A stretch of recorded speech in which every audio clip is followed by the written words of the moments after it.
industri asuransi jiwa membukukan total pendapatan premi sebesar 86,23 triliun rupiah.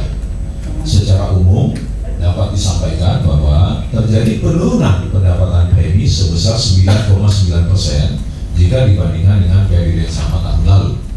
Namun, jika dilihat dari pendapatan premi secara weighted, tercatat stagnan dengan nilai mencapai 53,96 triliun rupiah. Ya, jadi dari sini bisa kita simpulkan Bapak Ibu bahwa betul pendapatan premi industri asuransi jiwa terlihat turun ya dari 95,68 menjadi 86,23 triliun rupiah.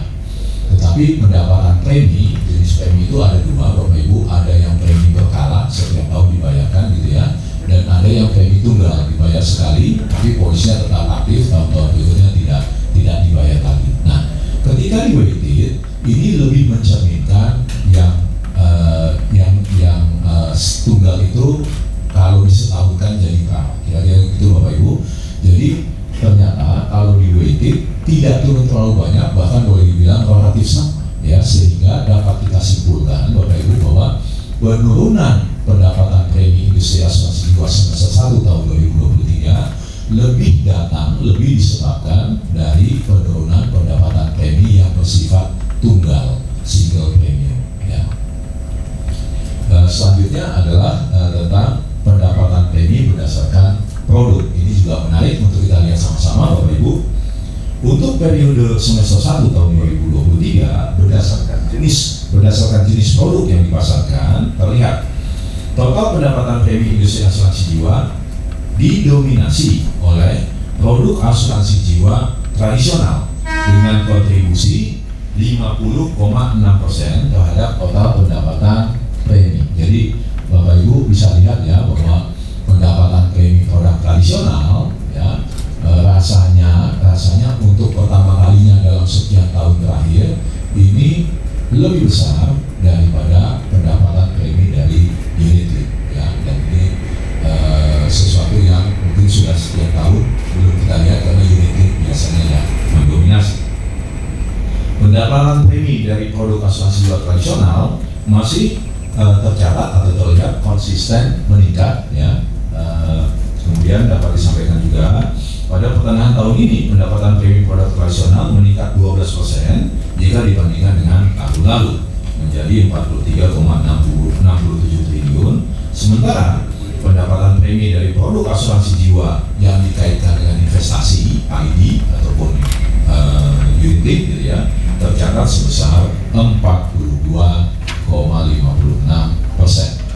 Data ini Bapak Ibu menunjukkan bahwa saat ini masyarakat semakin memiliki pilihan ya, semakin memiliki banyak pilihan produk asuransi jiwa untuk perencanaan keuangan masa depannya gitu ya, mana yang lebih menjawab, mana yang lebih sesuai dengan kebutuhan tiap-tiap anggota masyarakat.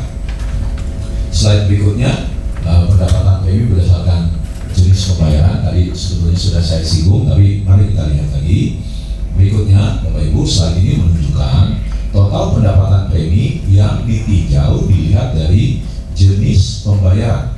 Sebesar 58,4% total pendapatan premi didapatkan melalui pembayaran premi secara reguler dan 41,6% lainnya berasal dari pembayaran premi yang bersifat tunggal, single premium sekali bayar gitu ya.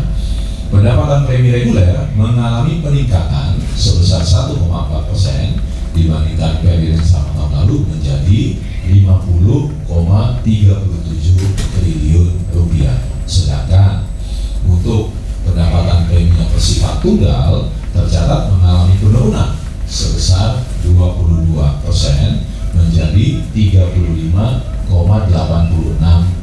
triliun rupiah. Sebagaimana yang selalu kami sampaikan kepada rekan-rekan media di berbagai kesempatan bahwa peningkatan pendapatan premi reguler yang tercatat konsisten sejak tahun 2022 semakin menunjukkan bahwa masyarakat kita semakin memahami fungsi utama asuransi jiwa untuk proteksi jangka panjang. Selain itu, bagi perusahaan asuransi jiwa sendiri peningkatan pendapatan premi reguler sangat disambut baik untuk menciptakan bisnis yang berkelanjutan, yang sustain. Slide berikutnya adalah pendapatan premi berdasarkan unit usaha, gitu ya, jenis izinnya. Total pendapatan premi dari unit usaha konvensional mengalami penurunan sebesar 10,5%, sementara unit usaha syariah juga mengalami tekanan sebesar 5,3%.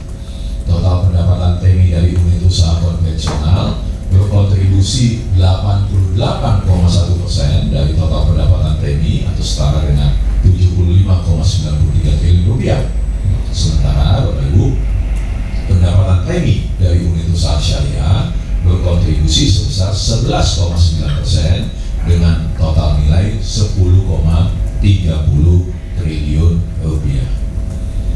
Bagaimana dengan pendapatan premi jika ditinjau dari jenis kepemilikan, ya, kepemilikan polis, gitu ya. Selanjutnya Bapak Ibu, pendapatan premi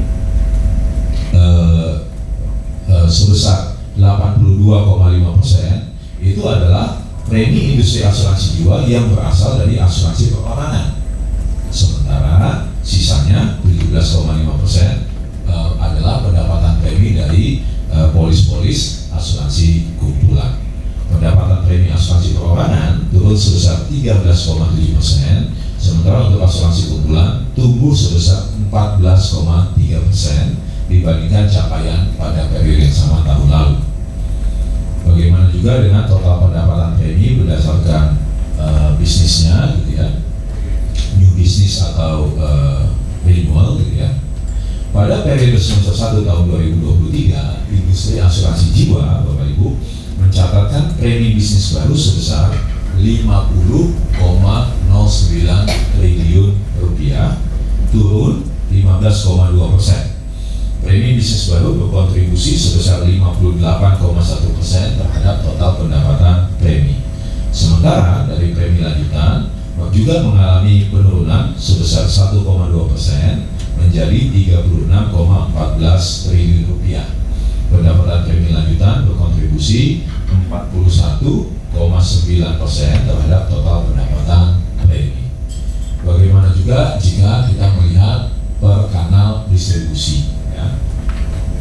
Berdasarkan kanal distribusinya, saluran pemasarannya, saluran penjualannya, premi dari kanal distribusi keagenan tercatat menurun sebanyak 5,7% dengan nilai perolehan sebesar 27,03 triliun rupiah. Sementara pada kanal distribusi bank assurance dan distribusi alternatif, keduanya mencatatkan penurunan masing-masing sebesar 16,8% dan 2,1%.